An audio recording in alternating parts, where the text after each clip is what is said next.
फिर ये क्यों नहीं पैदा हो सकता? ਇਹਦੇ ਵਿੱਚ ਕੀ ਤਕਲੀਫ ਹੈ? ਇਹਦੇ ਵਿੱਚ ਲੋਕ ਕਿਉਂ ਉਂਗਲੀ ਚੁੱਕਦੇ?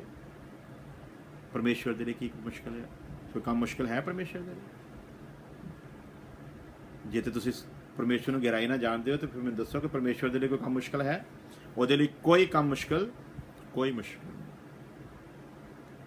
ਸੋ ਸ਼ਬਦ ਦੇਹਧਾਰੀ ਹੋਇਆ, ਬਾਈਬਲ ਦੱਸਦੀ ਹੈ। ਉਹ ਸ਼ਬਦ ਜਿਹੜਾ ਆਦਿ ਵਿੱਚ, ਉਹਦੇ ਬਾਰੇ ਅਸੀਂ ਰੈਫਰੈਂਸ ਹੁਣ ਦੇਖਾਂਗੇ। ਯਿਸੂ ਮਸੀਹ ਪਰਮੇਸ਼ਰ ਦਾ ਪੁੱਤਰ ਸੀ। ਯਹੋਵਾ ਦੇ ਉੱਤੇ ਤੁਸੀਂ ਗੱਲ ਕੀਤੀ, ਅੱਗੇ ਜਾ ਕੇ ਦੱਸਾਂਗੇ। ਜਿਹਨੂੰ ਤੁਸੀਂ ਕਰੂਰਤਾ ਦੇ ਨਿਸ਼ਾਨੀ ਦੀ ਕਹੀ ਤੇ ਬੜਾ ਘਿਨਾਉਣਾ ਦੱਸਿਆ, ਉਹ ਦੱਸਾਂਗੇ ਯਹੋਵਾ ਦੇ ਨਾਮ ਦਾ ਅਰਥ ਕੀ ਹੈ। ਔਰ ਤੁਸੀਂ ਜਿਹੜਾ ਉਹਦੇ ਨਾਮ ਦਾ ਅਰਥ ਦੱਸਿਆ, ਉਹ ਵੀ ਤੁਹਾਨੂੰ ਚੈਲੰਜ ਆ ਕਿ ਕਿਸੇ ਵੀ ਦੁਨੀਆ ਦੀ ਭਾਸ਼ਾ ਦੇ ਵਿੱਚ ਤਰਜਮਾ ਜੇ ਹੋਇਆ ਹੋਵੇ ਉਸ ਨਾਮ ਦਾ, ਤੇ ਉਸ ਨਾਮ ਦੇ ਤਰਜਮੇ ਨੂੰ ਕਿਸੇ ਇਤਿਹਾਸਕਾਰ ਨੇ ਪੇਸ਼ ਕੀਤਾ ਹੋਵੇ ਤੇ ਉਹਦਾ ਪ੍ਰੂਫ ਲਿਆ ਕੇ ਸਾਨੂੰ ਜ਼ਰੂਰ ਦੇਣਾ। ਨਹੀਂ ਤੇ ਫਿਰ ਮੰਨ ਲੈਣਾ ਕਿ ਮੈਂ ਗੁੱਸੇ ਵਿੱਚ ਆ ਕੇ ਗੱਲ ਕਹੀ ਸੀ।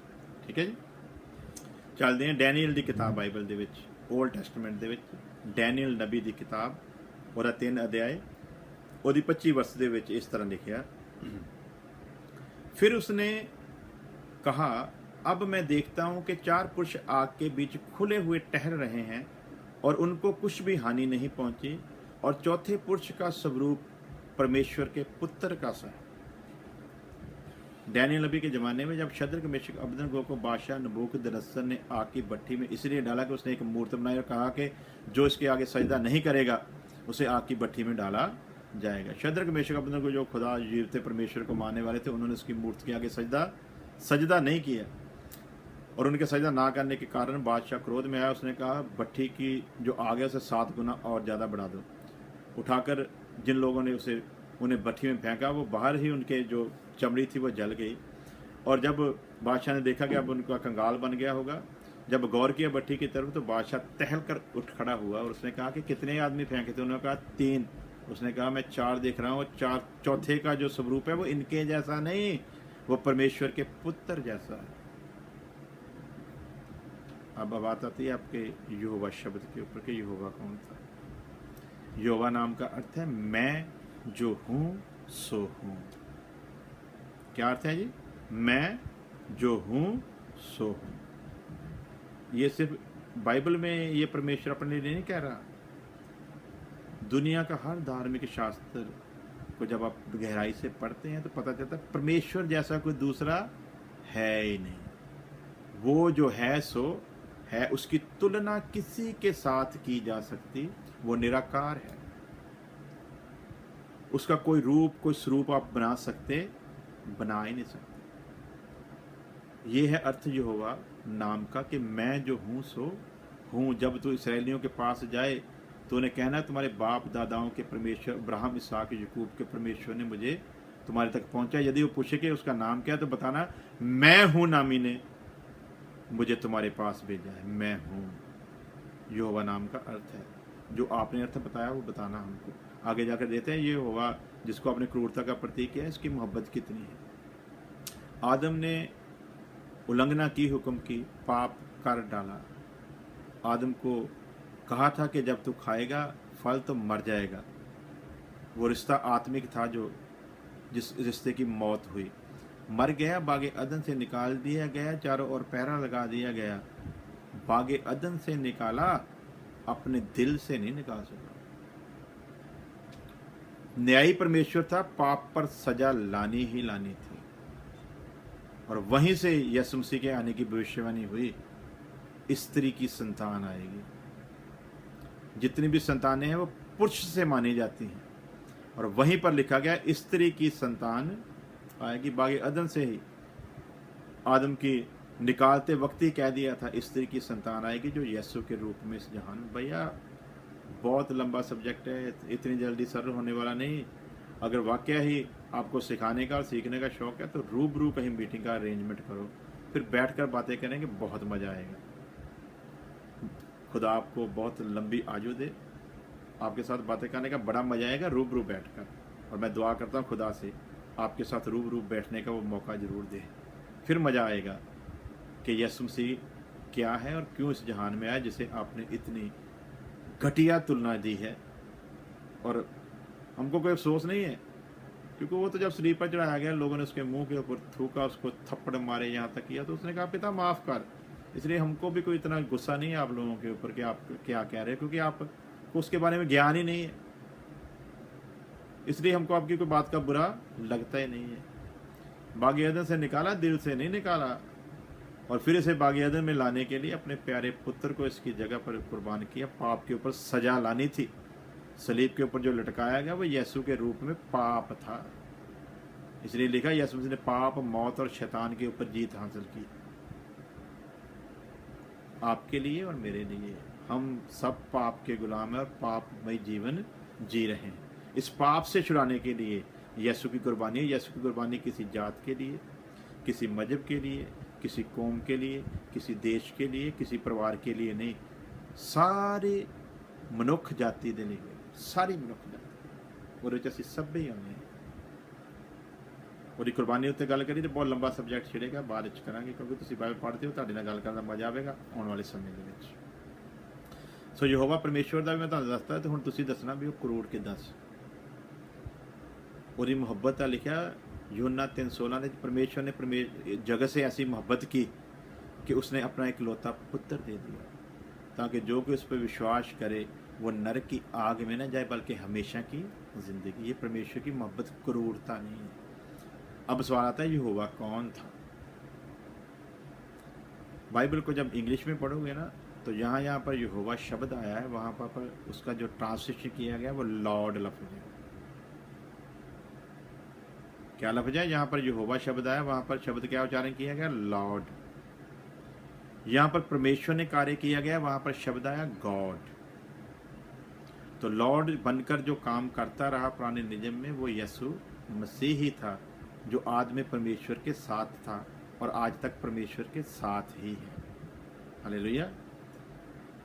वो 2, 3, 4, 5 नहीं है। जैसे आप हैं, मैं हूँ, मेरा नाम इकबाल सिंह गिल है। अब आप पूछो मुझसे कि आप में इकबाल सिंह गिल कौन है? मुझ में 3 शख्सियतें हैं, बॉडी है, प्राण है और आत्मा है। बॉडी, सोल, स्पिरिट, ये तीनों हैं जो इस इकबाल गिल को लेकर चल रही है। एक नाम दिया गया इस तीनों चीज़ों को, इकबाल गिल। इनमें से इकबाल गिल नाम बॉडी का है, या इकबाल गिल नाम आत्मा का है, या इकबाल गिल नाम जो है वो प्राण का है। ये तीनों मिलकर एक ही हैं। जैसे एक अंडे को यदि तोड़ दो तो 3 शक्लें उसकी नज़र आती हैं। पहले उसके ऊपर खोल होता है, फिर उसके ऊपर चिटाई होती है उसके अंदर, फिर उसके अंदर एक पीली गुली होती है। इसमें अंडा कौन है यदि कोई बहस करे तो उत्पत्ति किताब में परमेश्वर ने कहा आओ हम आदम को अपने स्वरूप और अपने जैसे, उसने ये नहीं कहा मैं हुण आदम नूं अपने स्वरूप से अपने वर्गा बनावां। उसने कहा आओ हम मतलब कौन? बाप, बेटा, पाक रूप, पिता, पुत्र, पवित्र आत्मा। लिखा ना वो आदमी परमेश्वर के साथ सभी कुछ उसी के द्वारा रचा गया, और रचना में कोई भी चीज उसके बिना रची नहीं है। बाप कौन है? क्लियर हो गया। कैसे जहान में आया? क्लियर हो गया। अब आपने बात की थी एक और, कि यकूब के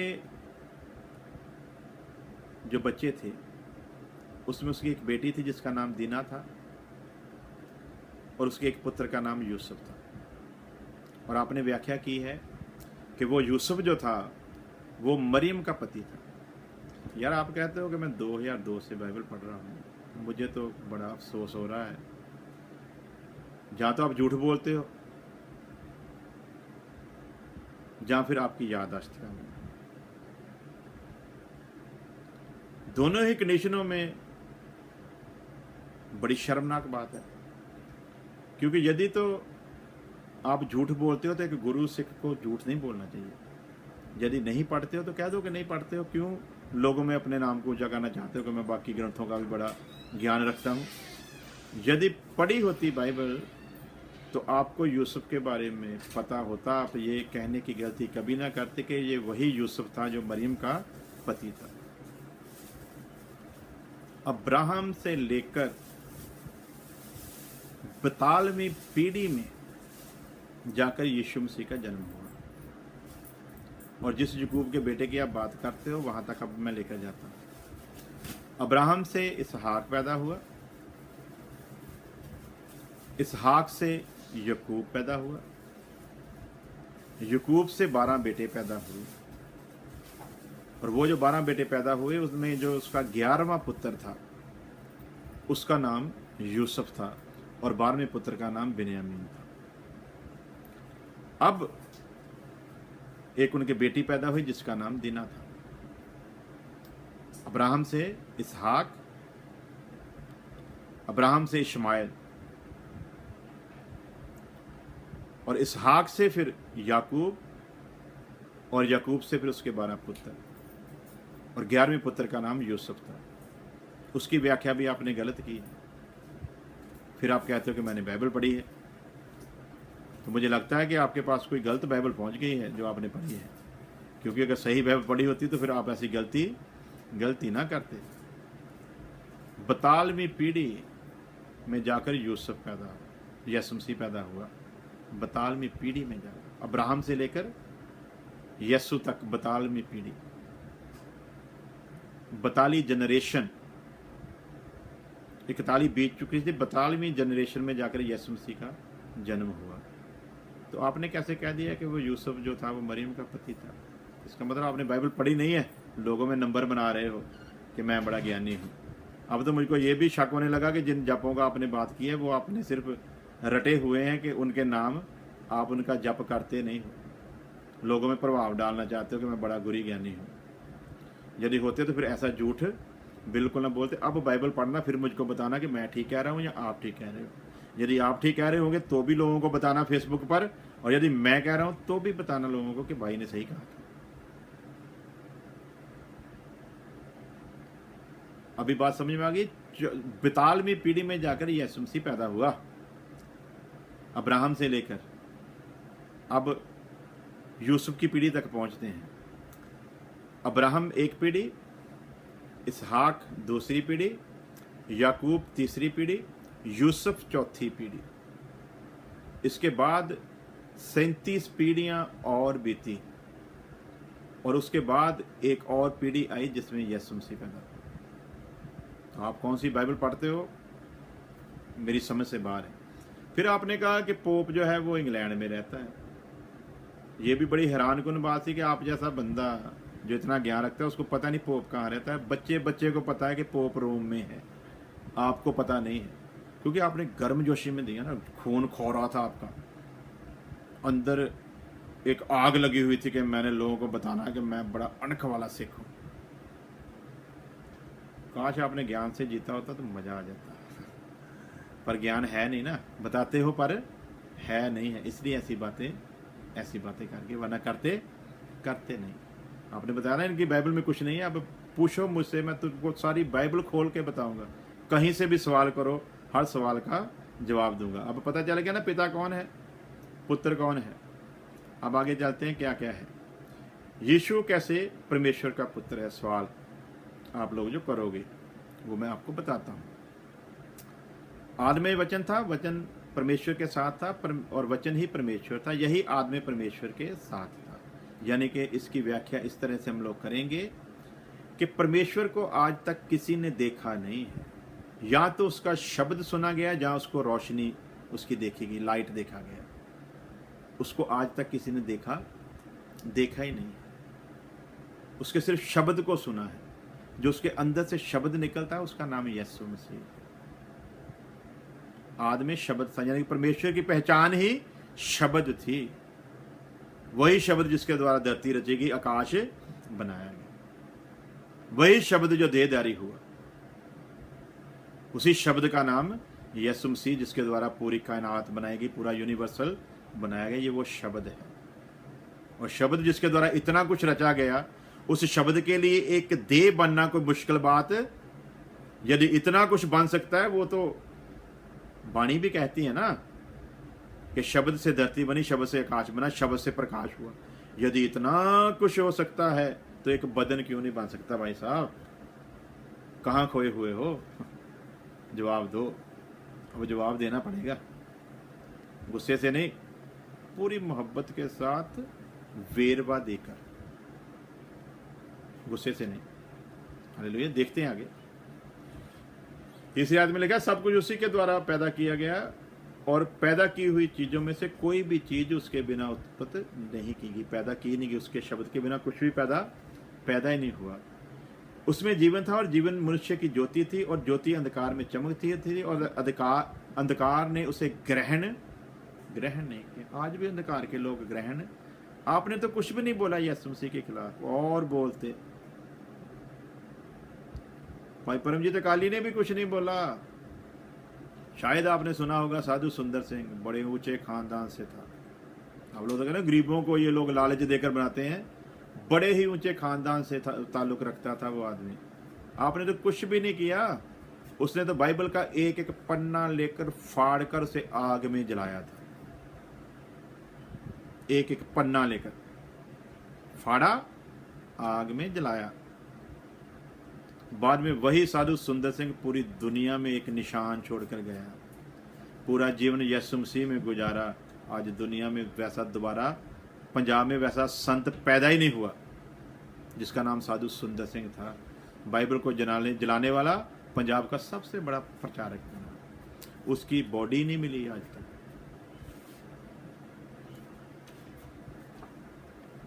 साधु सुंदर सिंह जट फैमिली से ताल्लुक रखने वाला। आगे चलते हैं और बताते हैं आपको खोल खोल के। अंधकार के लोगों ने उसे ग्रहण नहीं किया।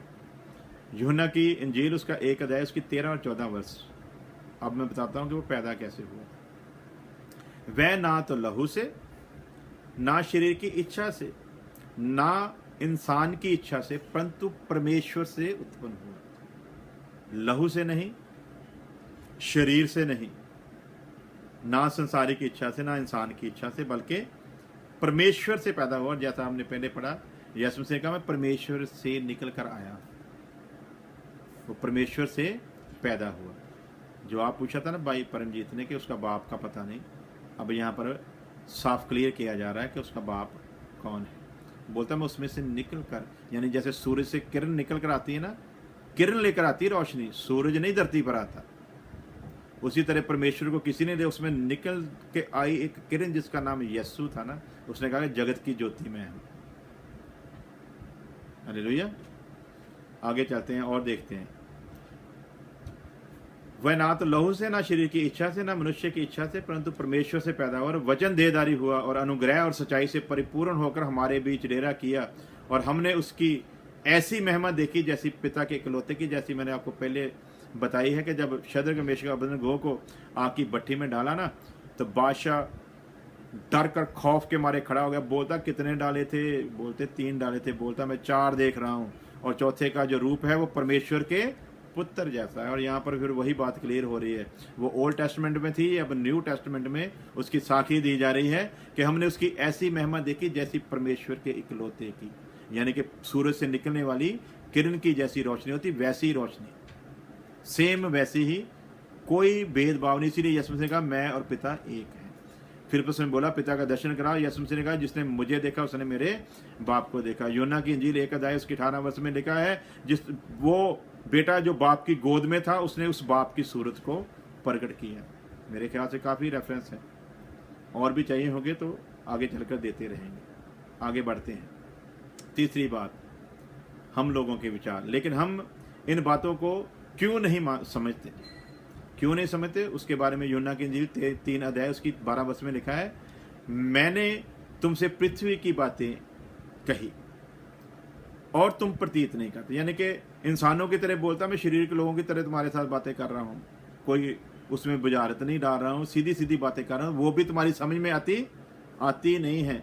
तो यदि मैं तुमसे स्वर्ग की बातें करूँ तो फिर क्यों कर तुम समझोगे या प्रतीत करोगे या विश्वास? यानी कि बोलता जिस्मानी तौर पर तुम लोगों के साथ बात करते हो वही तुम लोगों की समझ में नहीं आती, तो यदि मैं वो रूहानी बातें करूं तो तुम्हारी समझ में कैसे आएगी? इसीलिए यीशु को शारीरिक तौर पर समझा जा सकता, उसके लिए आत्मा से जन्म लेना पड़ेगा, न्यू सिरे से पैदा होना पड़ेगा, तब यीशु को समझा जा सकता है। शारीरिक बंदा समझ नहीं सकता। इसलिए आप गाली निकाल रहे हो, निकालो जितनी मर्जी गालियाँ। जिस दिन आत्मिक हो जाओगे उस दिन समझ आएगा, फिर बोलोगे यार मैंने बहुत गलती की थी। जब तक शरीर को तब तक ऐसे ही गालियाँ निकालते रहोगे, और निकालो गाली, कोई बात नहीं है। आगे लिखा है जब वह अर्थात सत्य का आगे यूहन्ना का इंजील उसका 16 अध्याय की 12 से लेकर 14 वर्ष में लिखा है, मुझे तुमसे और भी बहुत सी बातें कहनी, परंतु अभी तुम उन्हें सह नहीं सकते।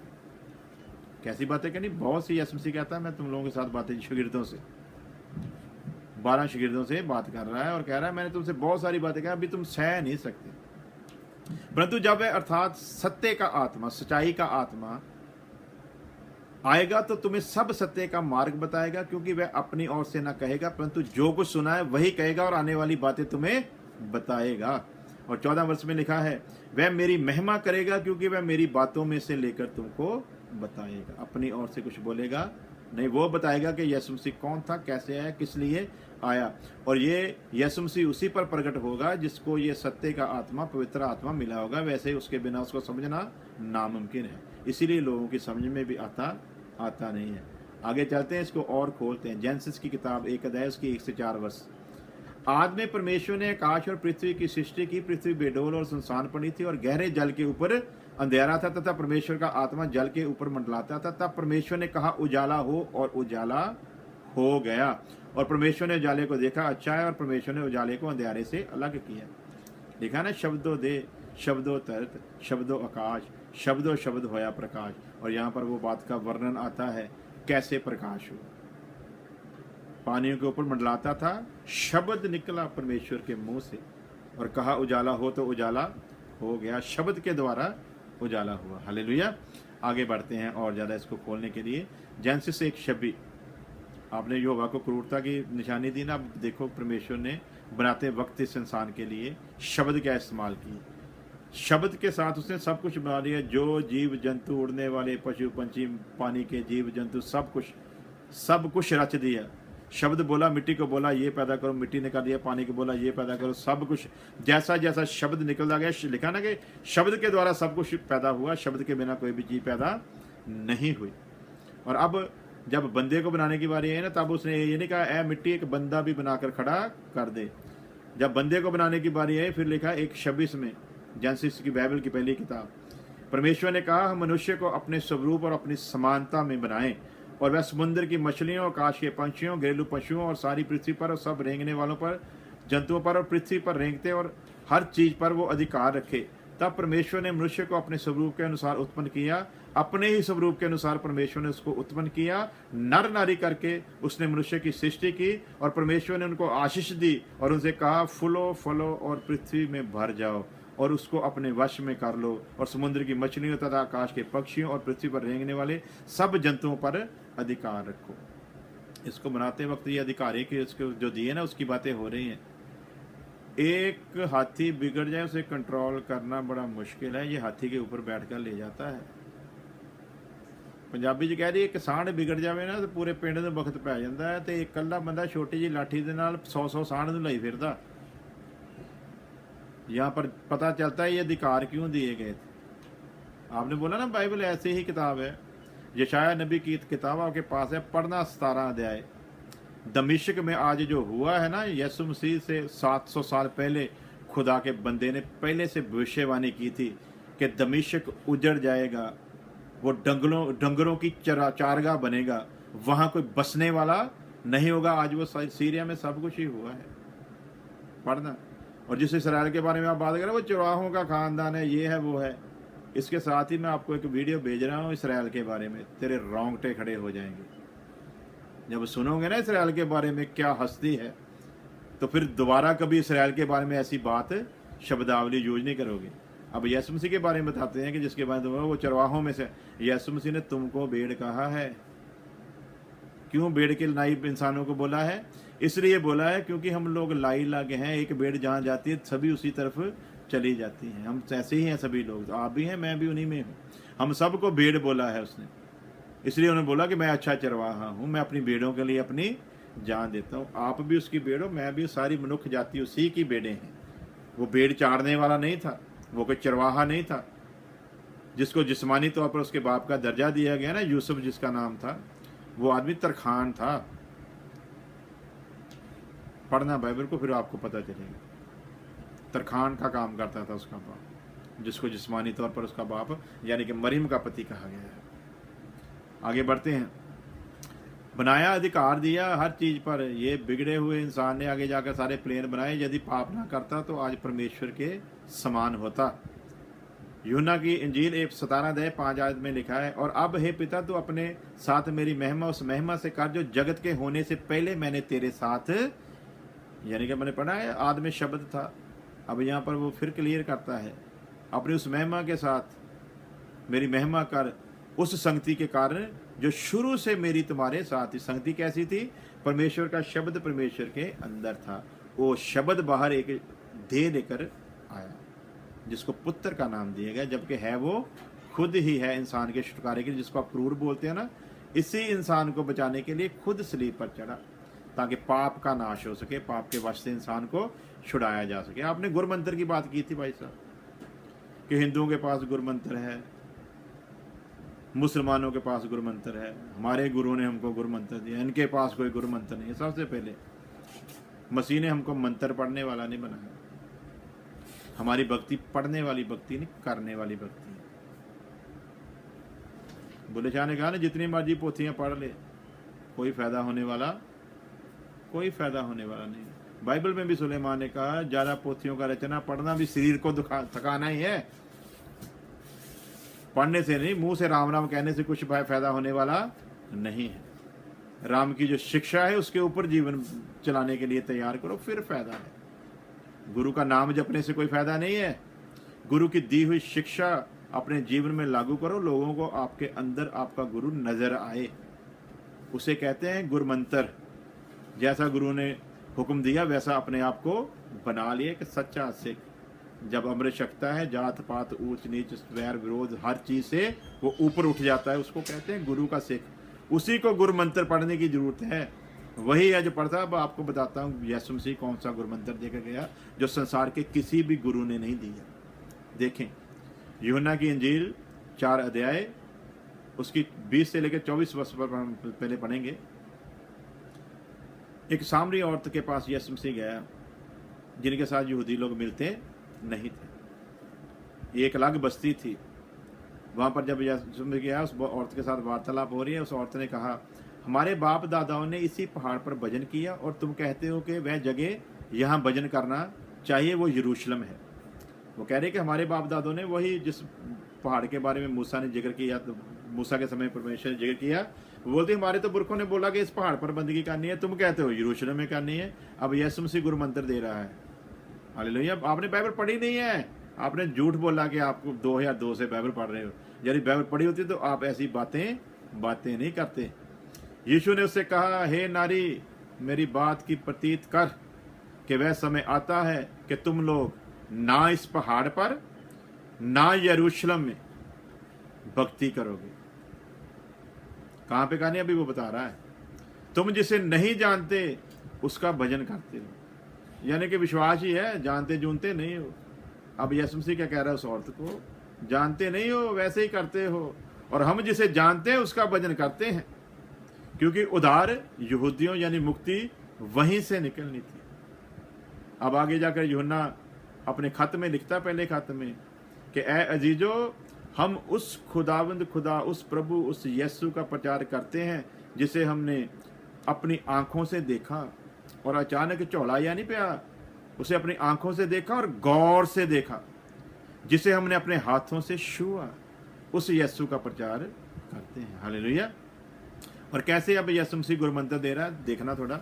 आप कहते हो कि गुरमंत्र नहीं देकर गया, जैसा गुरमंत्र देकर गया ना यीशु, दुनिया के किसी भी इंसान के पास वो गुरमंत्र है ही नहीं, क्योंकि वो गुरमंत्र प्रभु ने ही देना था, दुनिया को कोई इंसान दे सकता नहीं था। हालेलुया। अब देखें, तुम जिसे नहीं जानते उसका भजन करते हो और हम जिसे जानते हैं उसका भजन करते हैं, क्योंकि उधार यहूदियों में से जिसे आप चरवाहियों की तुलना कर रहे हो आज दुनिया में राज कर रहे हैं। मैं भेजूंगा आपको वीडियो, पता चल जाएगा यहूदी चीज क्या है। 23 वर्ष में लिखा है, परंतु वह समय आता है, वरन अब ही है, जिसमें सच्चे भक्त पिता का भजन आत्मा और सच्चाई से करेंगे, क्योंकि पिता अपने लिए ऐसे ही भजन करने वालों को, ऐसी भक्ति करने वालों को ढूंढता है जो आत्मा से और सच्चाई से करें। अब जो हमारा आत्मा है जिसके सारे हम लोग जिंदा है, वो तो पलीत आत्मा है, और परमेश्वर जानता है इस आत्मा से ये लोग बंदगी कर सकते नहीं, तो इसलिए बोलता मैं ऐसा गुरमंत्र दूंगा, तुम्हारा ये आत्मा तो पलीत है, ये कुलीन नहीं है, इस आत्मा को क्लीन करने के लिए एक ताकत दूंगा, एक ऐसा मंत्र देकर जाऊंगा जो तुम्हारी इस पाप में जिंदगी को ही बदल देगा। 24 वर्ष में लिखा परमेश्वर आत्मा है और अवश्य है कि उसने अपने भजन करने वाले, उसका भजन करने वाले सच्चाई से भजन करें। हालेलुया। किससे भजन करें? आत्मा और सच्चाई से। 25 वर्ष में लिखा स्त्री ने उससे कहा मैं जानती हूं कि मसीह जो क्राइस्ट कहलाता है आने वाला है, जब वह आएगा तो हमें सब बातें बताएगा। ये सारे गुरु मंत्र वो बोलती आकर हमें बताएगा। यीशु ने जोर से कहा मैं जो तुझसे बोल रहा हूं वो वही हूं। ਹੁਣ ਦੱਸਿਓ ਕਿਹੜੇ ਗੁਰਮੰਤਰ ਦੀ ਗੱਲ ਕਰਦੇ ਹੋ ਸਿੰਘੋ? ਤੁਹਾਡੇ ਤੋਂ ਜ਼ਰੂਰ ਜਾਣਨਾ ਚਾਹੂੰਗਾ। ਤੁਹਾਡੇ ਨਾਲ ਹੀ ਮੇਰੀ ਗੱਲ ਹੋ ਰਹੀ ਹੈ। ਬਾਕੀ ਸਿੱਖਾਂ ਦੇ ਨਾਲ ਸਾਡਾ ਕੋਈ ਵੈਰ ਵਿਰੋਧ ਨਹੀਂ ਹੈ, ਤੁਹਾਡੇ ਨਾਲ ਵੀ ਨਹੀਂ ਹੈ, ਪਰ ਤੁਸੀਂ ਹੁਣ ਗੱਲ ਛੇੜੀ ਹੈ ਨਾ, ਤੇ ਤਾਂ ਕਰਕੇ ਹੁਣ ਜਿੰਨੀ ਦੇਰ ਤੱਕ ਜਾਂ ਤੇ ਸਾਡੀ ਤਸੱਲੀ ਕਰਾ ਦਿਓ ਤੇ ਜਾਂ ਫਿਰ ਤੁਹਾਡੀ ਤਸੱਲੀ ਕਰਾਵਾਂਗੇ। ਪੜ੍ਹਦੇ ਹਾਂ ਅੱਗੇ। योना दी इंजील और 14 अध्याय और 16 वर्ष। जो गुरमंत्र देना था वो कैसे देना है। हालेलुया। और आज दुनिया में प्रमाण मिलते हैं उसके। 14 अध्याय उसकी 16 से 19 वर्ष। और मैं पिता से विनती करूंगा और वह तुम्हें एक और सहायक देगा। एक तो आत्मा के सारे जीते हैं, एक और आत्मा, नया आत्मा देने वाला है, जिसके बारे में पहले भी नबियों के द्वारा किया। परमेश्वर ने कहा मैं तेरे अंदर से पत्थर दिल को निकालूंगा और मांस का दिल भरूंगा, मैं तुझे एक नया आत्मा दूंगा। अब वो आत्मा के बारे में यीशु मसीह जिक्र करने जा रहा है। ये है गुरमंत्र जो यीशु मसीह ने अपने लोगों को दिया। मैं पिता से विनती करूंगा और वह तुम्हें एक और सहायक देगा, वह सर्वदा तुम्हारे साथ रहेगा, अर्थात सच्चाई का आत्मा, जिसे संसार ग्रहण नहीं कर सकता क्योंकि वह ना उसे देखता है और ना उसे जानता है। तुम उसे जानते हो क्योंकि वह तुम्हारे साथ रहता है और वह तुम में होगा।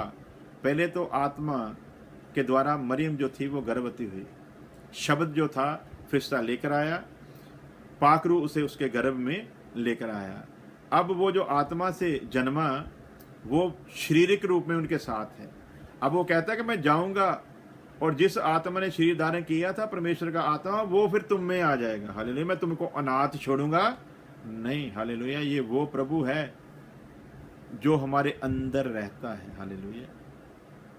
हर पल हमारे। और इसके इस आत्मा के बारे में फिर क्या लिखा है रोमियो खत में?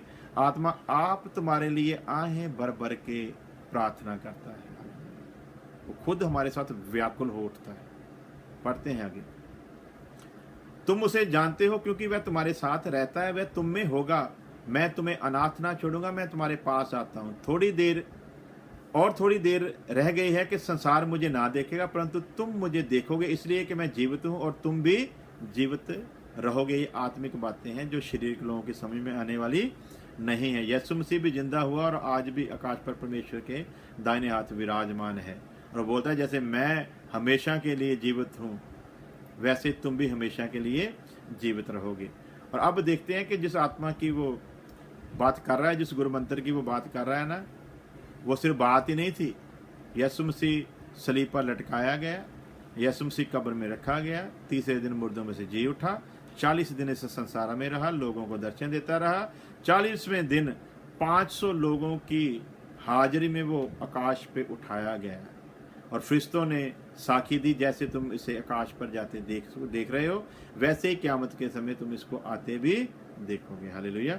आगे देखते हैं एक्ट्स उसका 2 अध्याय, रसूलां दी किताब, बाइबल न्यू टेस्टामेंट की 5वीं किताब, 2 अध्याय उसकी 1 से लेकर 4 वर्ष तक। जब पिन्तेकुस्त का दिन आया तो वह सब एक जगह इकट्ठे थे और एकाएक आकाश से बड़ी आंधी की सी सनसनाहट का शब्द हुआ और उससे सारा घर यहाँ वह बैठे थे गूंज गया। यीशु मसीह के आकाश पर उठाए जाने के बाद यीशु मसीह ने कहा यरूशलेम में ठहरे रहो जब तक तुम ऊपर से शक्ति नहीं पाते, जिसका वायदा वो करके गया था, मैं अपने पिता से मांगूंगा वो तुम्हें पाखरू देगा। हालेलुया। जिसकी भविष्यवाणी नबियों के द्वारा की गई थी, जोएल नबी ने भी जिसके बारे में बताया था, वो भविष्यवाणी अब पूरी हो रही है। यीशु मसीह के आकाश पर उठाए जाने के बाद 120 लोग एक जगह पर इकट्ठे हैं और परमेश्वर के आगे दुआ कर रहे हैं। जब दुआ कर रहे हैं तो क्या वहां पर एक आश्चर्य कर्म हो रहा है जो गुरमंत्र यीशु मसीह दे रहा, सुनना। और एकाएक आकाश से बड़ी आंधी की सनसनाहट का शब्द हुआ और उससे सारा घर जहां वह बैठे थे गूंज गया और उन्हें आग की सी जीभें फटती हुई दिखाई दी और उनमें से हरेक पर आ ठहरी और वह सब पवित्र आत्मा से भर गए और जिस प्रकार आत्मा ने उन्हें बोलने की समर्थ दी वह अन्य अन्य भाषा बोलने लगे। और आकाश के नीचे की हर जाति में से भक्त यहूदी यरूशलेम में रहते थे। जब वह शब्द हुआ तो भीड़ लगी और लोग घबरा गए, क्योंकि हर एक को यही सुनाई देता था कि ये मेरी भाषा में बोल रहा है। परंतु अपनी भाषा में उनसे परमेश्वर के बड़े बड़े कामों की चर्चा, हर एक आदमी ने अपनी भाषा में परमेश्वर के बड़े बड़े कामों की चर्चा सुनी। परंतु औरों ने ठट्ठा करके, जैसे आज लोग ठट्ठा करते हैं, औरों ठट्ठा करके कहा, जैसे आपको भी किसी ने कह दिया कि लगता है कि सरदार जी भांग पीती हुई है। इनको भी ऐसा ही शब्द कहा गया था, जैसा आपने जवाब दिया अब ये भी दे रहे हैं। परंतु औरों ने ठट्ठा करके कहा, वह तो नई मदिरा के नशे में, जैसे आपने कहा ना आप गुरुओं के नशे में रहते हो, जैसे उनके ही सुरूर में रहते हो, वैसे ही ये लोग भी थे। तो लोगों ने इनका मजाक उड़ाया जैसे आज आपका भी उड़ाया गया है। तो आप इस बात को आसानी से समझ जाओगे। और उन्होंने कहा, ठट्ठा करके कहा कि ये लोग नई मदिरा के नशे में हैं। पतरस उन 11 के साथ खड़ा हुआ। अब कितने चेले बाइबल शो कर रही है। पतरस उन 11 के साथ खड़ा हुआ और ऊंचे शब्द से कहने लगा कि हे यहूदियों और हे यरूशलेम के सब रहने वालों, ये जान लो और कान लगाकर सुनो और मेरी बातें सुनो। अब वो बता रहा है जो वायदा, जो गुरमंत्र देने का वायदा यीशु मसीह ने कहा था, आज वो गुरमंत्र देकर गया है। जवाब आपको मिल गया। गुरमंत्र की बात करते थे, लेकिन हम और लोगों की तरह, हम किसी की विरोधता नहीं करते, हम और लोगों की तरह इसको पढ़ते नहीं है, बल्कि पाकरू जो हदायत देता है उसे करते हैं। जैसे हम लोगों ने परमजीत अकाली को माफ कर दिया, क्योंकि प्रभु बोलकर गया माफ कर देना। जैसे हम आपके खिलाफ कार्रवाई नहीं करना चाहते, जबकि कानूनी तौर पर कर सकते। हम धमकी नहीं दे रहे, आपको बता रहे हैं कि हम गुरुओं के हुक्म में हैं। जैसा गुरु कह गया वैसा ही करेंगे, डर के मारे नहीं। तलवार आपके हाथ भी उठाना जानते हैं, तलवार हमारे हाथ भी उठाना जानते हैं। लड़ना आपको भी आता है, लड़ना हमको भी आता है, लेकिन हमारा गुरु इजाजत नहीं देता, इजाजत नहीं देता, इसलिए हम उसके हुक्म में हैं। उसने कहा माफ करो। तुम्हारी गर्दन भी को काटने आता है ना, उसके लिए भी दुआ करो कि हे पिता इसे माफ कर। हम तो वही करेंगे जो हमारा गुरु हमको कहकर गया है। आपको जो कहा गया आप वो करो, क्योंकि हम उस पर उंगली उठा सकते, उस पर नहीं उंगली उठा सकते। लेकिन मुझे पता है कि गुरु साहब क्या कहकर गए हैं। मजलूनों की मदद करने के लिए, हथियार उठाने के लिए कहकर गए हैं, अपनी अकड़ को दिखाने के लिए नहीं। हालेलुया। आगे चलते हैं। शागिर्द, मैं बता जाऊँ, शागिर्द जो थे वो 13 नहीं थे, 12 थे। अगर इसका प्रूफ दे देना कोई आदमी, वो सरदार भाई में जिसने प्रचार किया था, जिसने कहा 3 चो ना 13 चो, वो तो आप ही 3 चो ना 13 चो, क्योंकि पता ही नहीं है। जब अज्ञानता में बात करते हैं ना, तो वो बेवकूफ आदमी ठहरता है। दुनिया के किसी भी इतिहासकार की किताब से, किसी भी पीर पैगंबर की किताब से, कहीं से भी साबित कर दो कि यीशु मसीह के 13 चेले थे।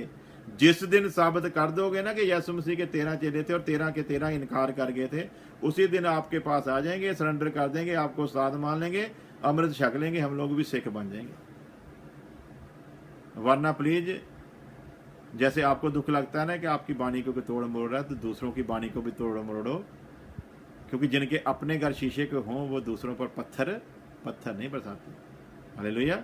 अब मैं वेरवे दे रहा हूं कि कहां कहां पर बताया गया है 12 है। इस भाई ने पता नहीं कहां से पढ़ लिया कि 13 है।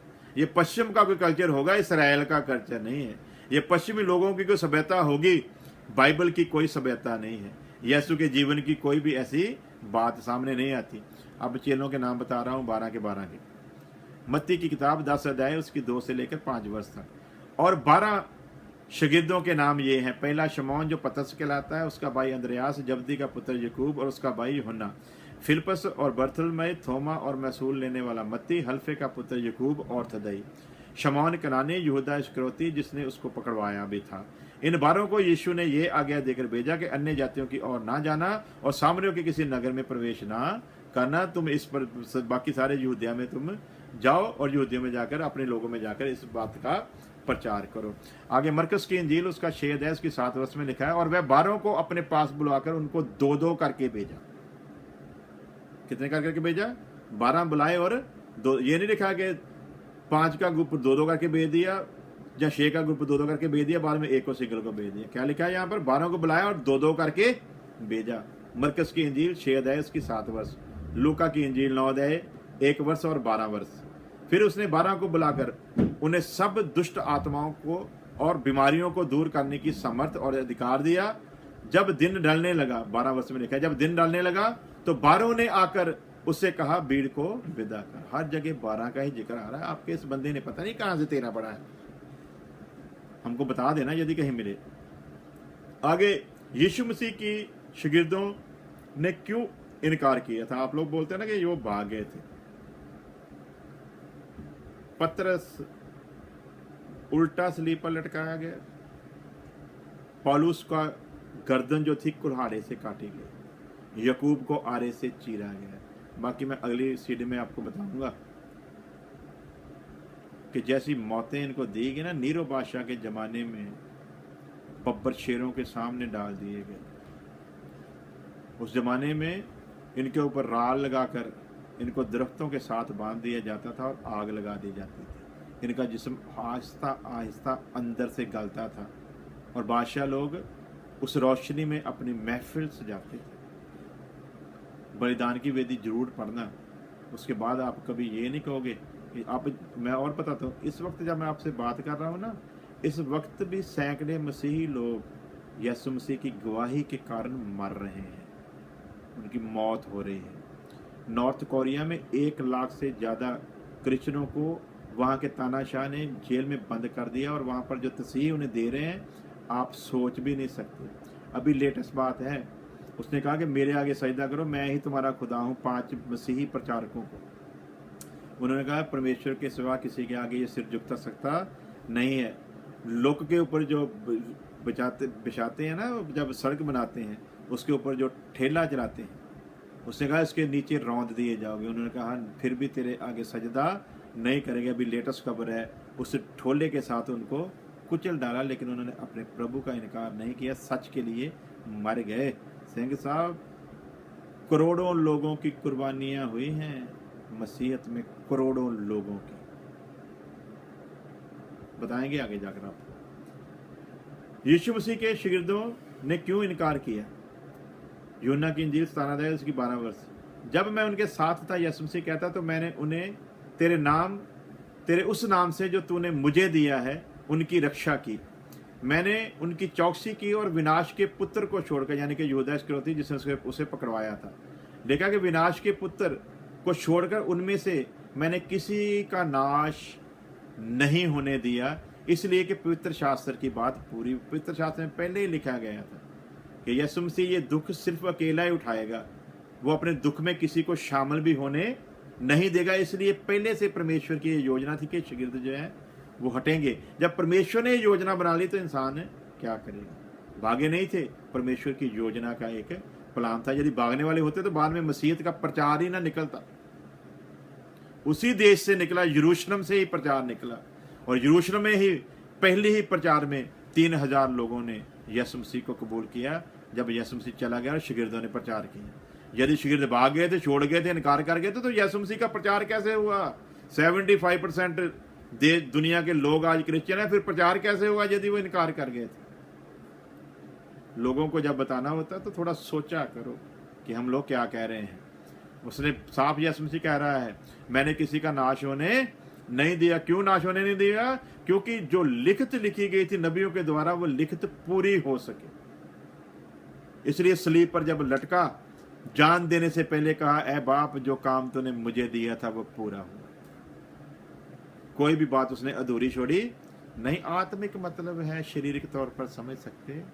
बाइबल को कोई इंसान अपनी अकल से समझ सकता नहीं जितनी देर परमेश्वर ना समझाए, क्योंकि उसका लिखने वाला परमेश्वर का आत्मा लिखा, आत्मा के द्वारा लिखी गई है, और वही आत्मा अंदर आता है तो उसकी लिखित समझ आती वरना आती नहीं। क्योंकि राइटर जो है ना वो आपके अंदर आता है, जो गुरमंत्र आता है ना वो अंदर आता है, फिर इसके भेद समझ आते हैं, वरना आते ऐसा गुरमंत्र कभी किसी को नहीं मिला।